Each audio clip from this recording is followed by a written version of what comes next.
Om Shanti. Good morning. 17 नवंबर 2022 आज सद्गुरुवार है और आज बाप दादा मिलन का दिवस भी है।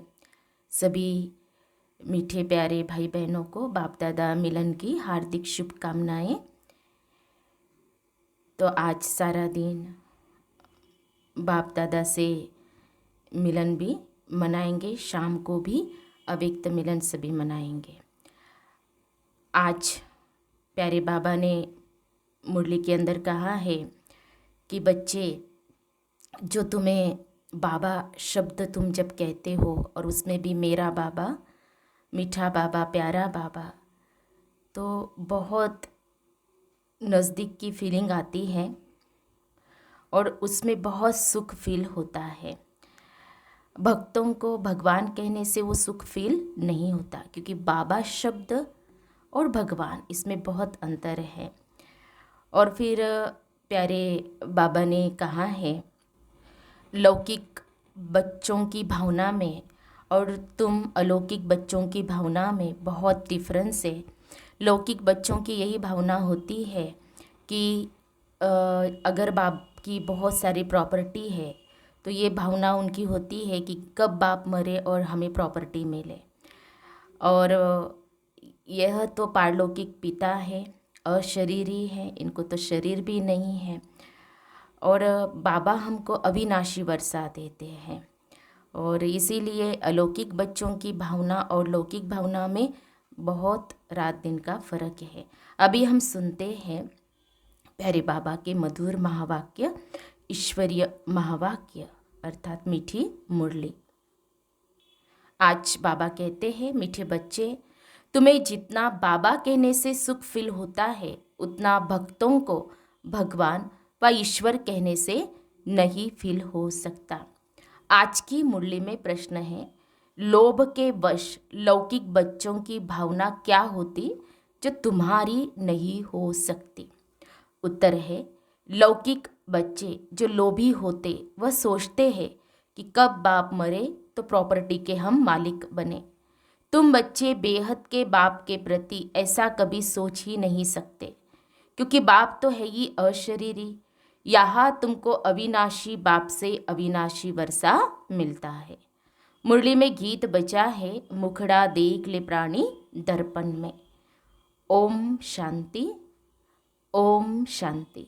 जब दो बारी कहे तो एक बाबा कहते हैं और एक दादा कहते हैं। एक को आत्मा, दूसरे को परम आत्मा कहा जाता है, अर्थात परम धाम में निवास करने वाले हैं, इसीलिए उनको परम आत्मा, परमात्मा कहा जाता है। अब आत्मा और परमात्मा का क्या संबंध है? एक बाप और अनेक बच्चे हैं। मनुष्य जब पुकारते हैं तो अंग्रेजी में भी कहते हैं ओ गॉड फादर, तो पिता हुआ ना।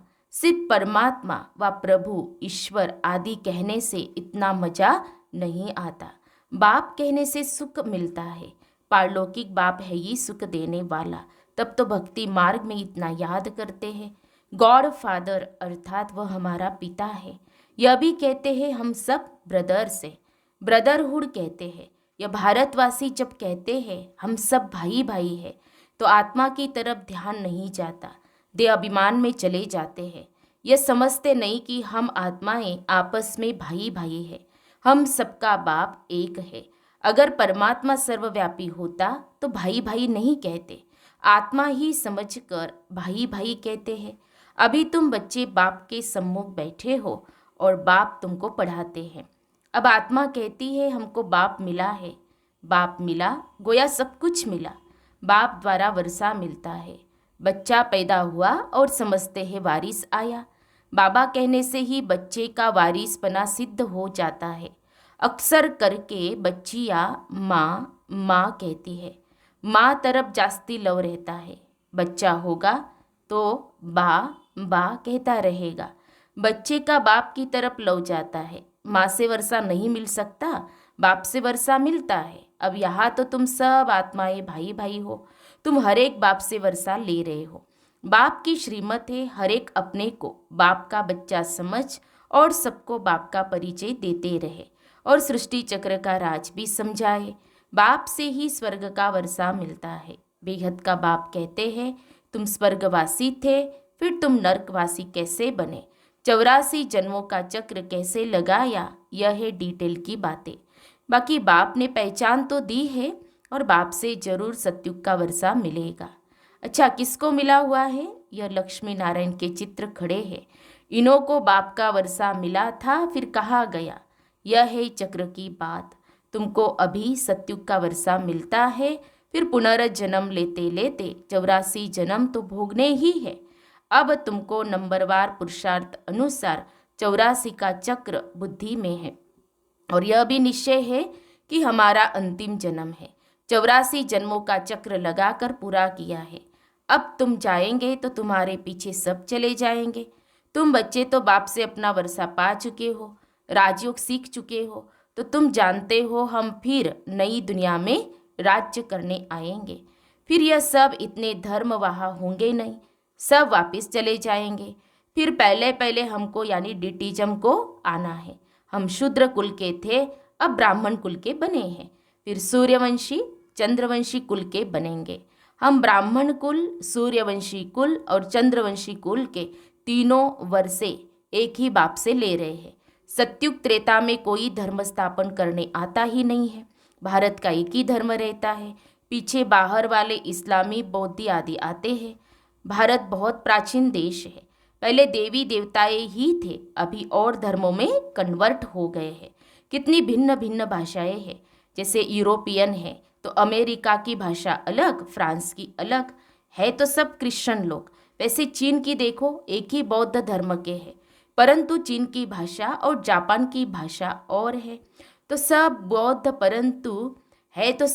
परंतु वृद्धि हो जाने से अलग अलग हो जाते हैं, आपस में दुश्मन भी बन जाते हैं। भारत का दुश्मन कोई नहीं है, यह तो दूसरे धर्म वाले आकर लड़ते हैं, आपस में फूट डाल भारत को भी लड़ा देते हैं। नहीं तो भारतवासियों की आपस में लड़ाई ऐसे कभी हुई नहीं है। दूसरों ने लड़ाया लोभ के कारण।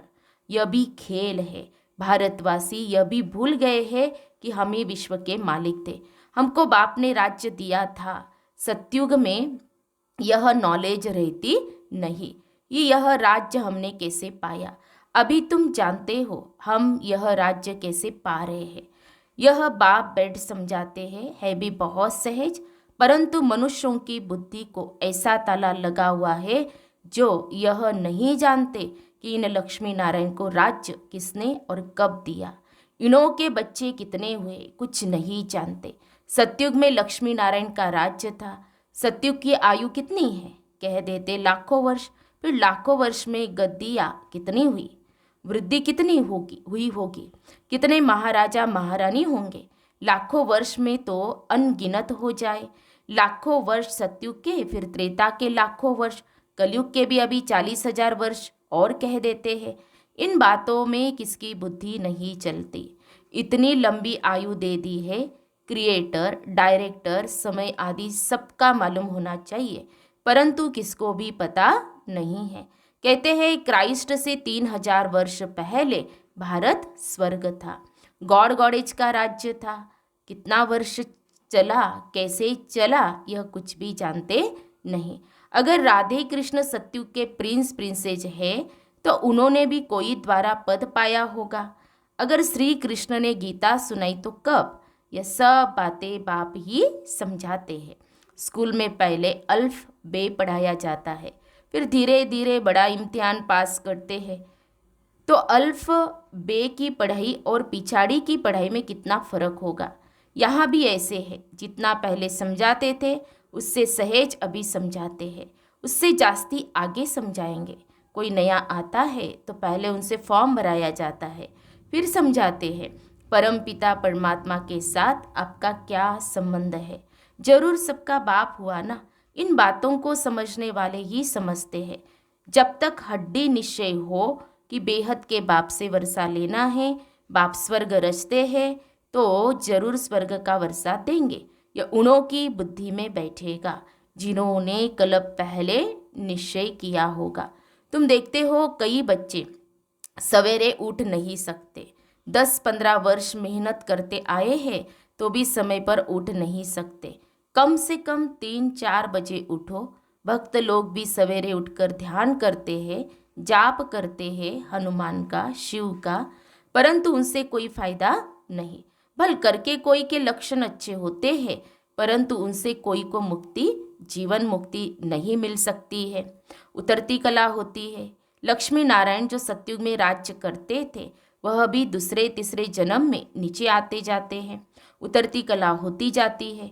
आधा कल्प पूरा होगा तो वाम मार्ग में चले जाएंगे। फिर भक्ति मार्ग शुरू होगा। कितने ढेर मंदिर बनते हैं, अभी भी कितने मंदिर है, कोई टूट भी गए हैं। वाम मार्ग में जाने के चित्र भी है।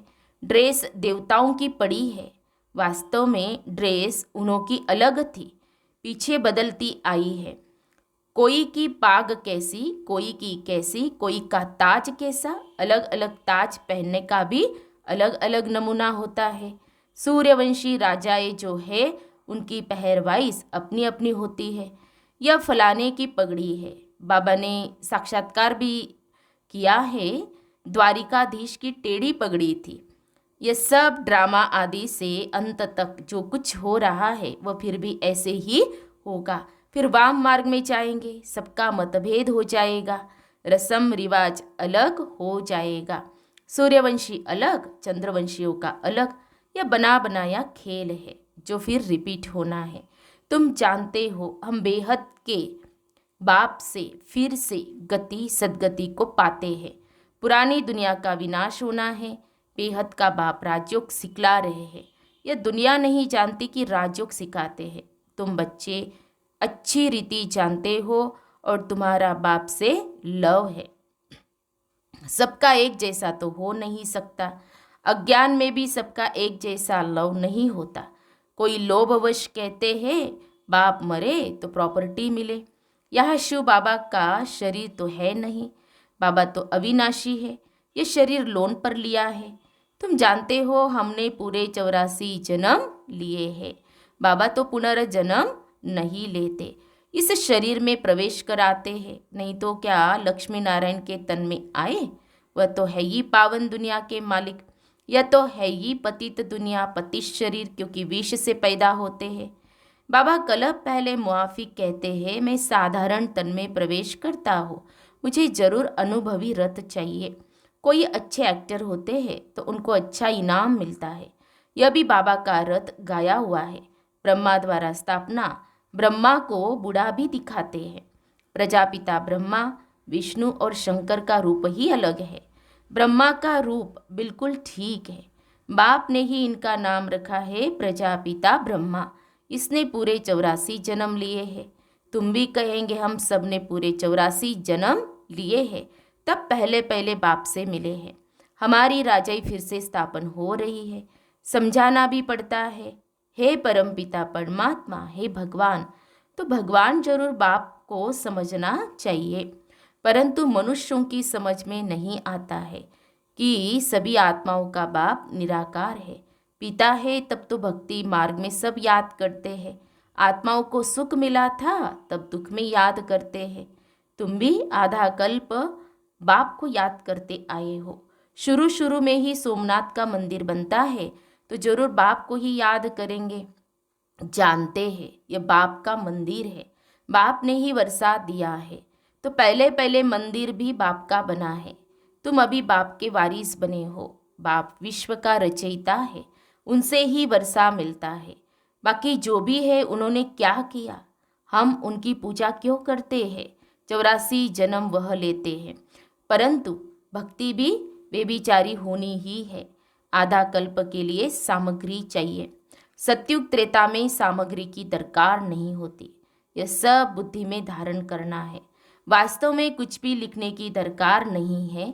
अगर साल्वेंट बुद्धि है तो झट धारणा हो जाती है। बाकी किसको सुनाने लिए नोट्स लेते हैं। किताबें आधी रखने की ज़रूरत नहीं। हमारे किताब पिछाड़ी में कौन पढ़ेगा?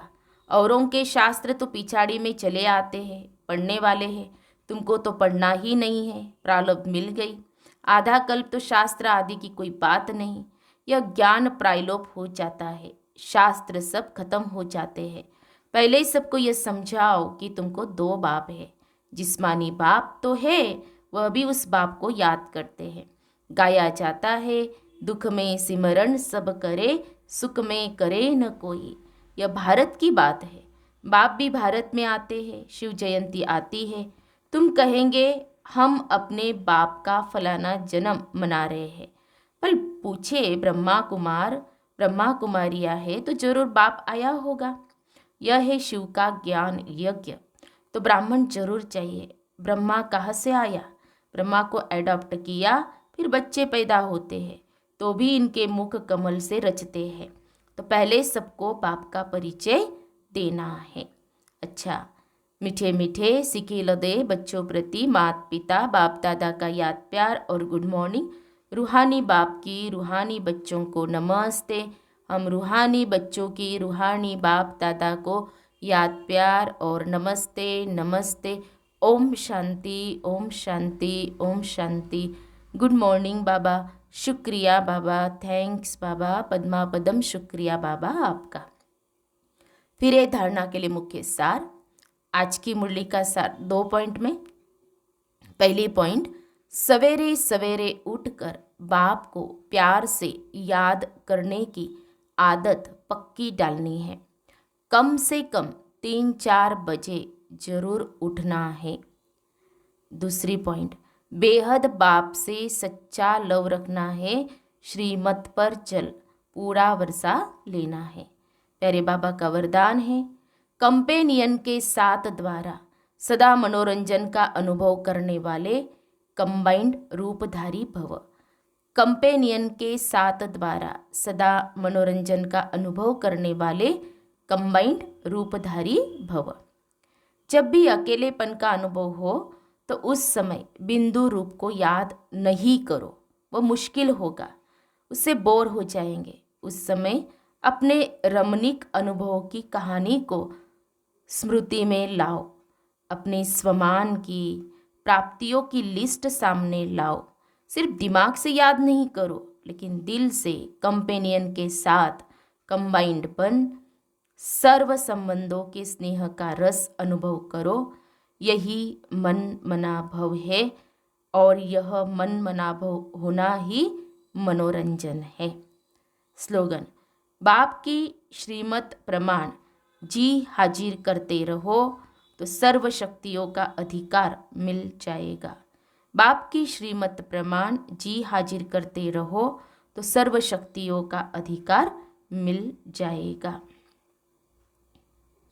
तो हम सब ने सुने प्यारे बाबा के मधुर महावाक्य, ईश्वरीय महावाक्य, मीठी मुरली सुनी। तो आज बाबा ने हम बच्चों को टेंशन दिलाया कि बच्चे सबको बाबा का परिचय अवश्य देना है। और विशेष बाबा ने कहा कि बाबा के साथ कंपेनियन बाबा है, तो बाबा के साथ का अनुभव करना है। जब भी ऐसे कुछ महसूस होता है वरदान में, जैसे बाबा ने कहा ना, अकेलेपन का अनुभव होता है, तो उस समय बाबा ने कहा बिंदु को याद न करते हुए बाबा ने हम पर कितने उपकार किए हैं, प्राप्तियों को याद करना है, स्वमान में रहना है। तो विशेष बाबा ने ये कहा, और जो बाबा के साथ के जो अनुभव है उनको हमें याद करना है। तो आज बाबा मिलन का दिवस भी है, तो सारा दिन हम बाबा की प्राप्तियों को स्वमान में रहेंगे, बाबा की प्राप्तियों को और विशेष आज इस स्वमान का अभ्यास करेंगे कि मैं बाबा के साथ कंबाइंड हूँ। आज सारा दिन बाबा मेरा कंपेनियन, बाबा के साथ मैं कंबाइंड हो। तो इस स्वमान में रहेंगे और अपनी स्थिति को हम सभी अव्यक्त बनाएंगे, ताकि शाम के समय हम बहुत सुंदर बाबा से मिलन का अनुभव कर पाए। अच्छा, ओम शांति।